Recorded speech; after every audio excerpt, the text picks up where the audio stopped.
aiខ្លះបើគ្រាន់តែកាន់មើលអត់ដឹងថាស្អាតទេហើយពេលខ្លះដឹងថាយកមករៀបចំខ្លួនបែបណាទៀតតែបើបានយកមកដាក់លើខ្លួនដឹងថាស្អាតបានគិតឃើញថាយើងអាចយកមករៀបចំខ្លួនបានច្រើនទម្រង់មែនតែនពេលខ្លះដូចមនុស្សអញ្ចឹងណាភ្លាមអត់ដឹងថាស្អាតទេតែចាប់ផាត់មុខចាប់ស្លៀកពាក់បានឃើញស្អាតហ្មងអញ្ចឹងអាវមួយនេះដូចគ្នាជម្រើសទី1ខ្ញុំចង់ឲ្យបងទាំងអស់គ្នាសាកល្បងយកអាវប្រភេទនេះមករៀបចំខ្លួនជាមួយនឹងខោខ្លីតែដឹងថាអាវប្រភេទហ្នឹងប្រកាសជាមូដៃអត់ជាប់ទេអញ្ចឹងក្បាច់យើងមានតែដាក់កៅស៊ូនឹងឯងដាក់ទៅគឺជាប់ងាំងនៅនឹងហ្មងតែថាដាក់ជាមួយនឹងប្រភេទខោខ្លីបងអាចសាកល្បងដាក់ជាមួយនឹងខោខ្លីពណ៌សាច់មុនពណ៌ខ្មៅព្រោះពេលដែលយើងដាក់ជាមួយនឹងខោខ្លីពណ៌សាច់យើងអាចឃើញម៉ូដអាវហ្នឹងច្បាស់ហ្មងអាវពណ៌ខៀវកម្ៅវា fit ជាមួយនឹងខោខ្លីពណ៌សាច់នឹងឯងហើយបងដឹងទេទាំងអាវទាំងខោមានតែ4សាយបងមានសាយ S សាយ M សាយ L និង XL ខោសាយ XL បានចង្កេះលេខ30អាវមួយហ្នឹងពេលខ្ញុំដាក់ជាមួយនឹងខោខ្លីបងខ្ញុំបិទលេវអត់ស្អាតហ្មងខ្ញុំមើលទៅមានអារម្មណ៍ដូចជាឆ្កងតែអាហ្នឹងសម្រាប់ខ្ញុំឯណាសិនជាបងតើតាសាកល្បងមើលតែអ្វីដែលខ្ញុំដឹងគឺពេលដែលខ្ញុំដាក់មួកខ្ញុំមានអារម្មណ៍ថាឈុតមួយនឹងវាកាន់តែស្អាតជាងខ្ញុំអត់ទាន់ដាក់មួកទៀតចេញមកឡើង cool girl ហ្មងបងតែគ្រាន់តែកាយវិការអោនក៏មើលទៅឃើញស្អាតដែរឃើញអត់បងមួយឈុតហ្នឹងគឺស្អាតហ្មងស្លៀកពាក់មួយឈុតនេះទៅដើរលេងហ្នឹងបងមើលមកបែបរៀង cool girl ហ្មងអត់សភាពពេក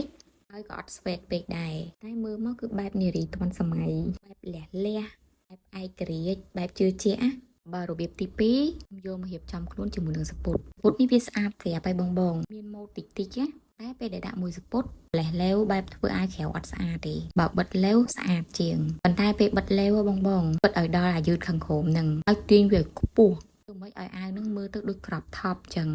នេះបងឃើញទេអាវខ្លួនខ្លីចឹងអីដែលចាយដនទៀតបងដឹងអត់មកពីអាវហ្នឹងពណ៌ទឹកប៊ិចកម្ៅហើយសពុតហ្នឹងពណ៌ទឹកប៊ិចកម្ៅទៀតចឹងមើលចេញមកគឺលក្ខណៈដូចសេតចឹង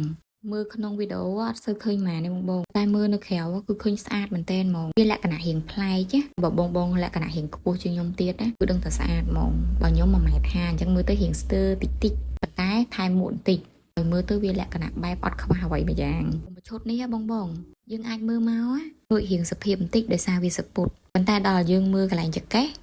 ថាលេងសូវសភាពវិញតែរៀងព្យូតវិញណានិយាយថារៀងប្លែកបន្តិចដូរពីមួកមិញមកដាក់មួកនេះតែខ្ញុំមានអារម្មណ៍ថាអត់ទេខ្ញុំដាក់មួកនោះវិញតែគ្រាន់តែខ្ញុំគ្រាន់សក់បន្តិចមើលទៅវារៀងកាន់តែព្យូតតែមានណាព្យូតមែនតែបងពេលខ្លះយើងចាប់ដាក់អញ្ចឹងណាបើឲ្យទៅរកជាឈុតមិនដឹងទៅរកនៅណាទៀតអូផ្លេចបងសពុតហ្នឹងមានតែ4សាយដូចគ្នាមានសាយ S សាយ M សាយ L និង XL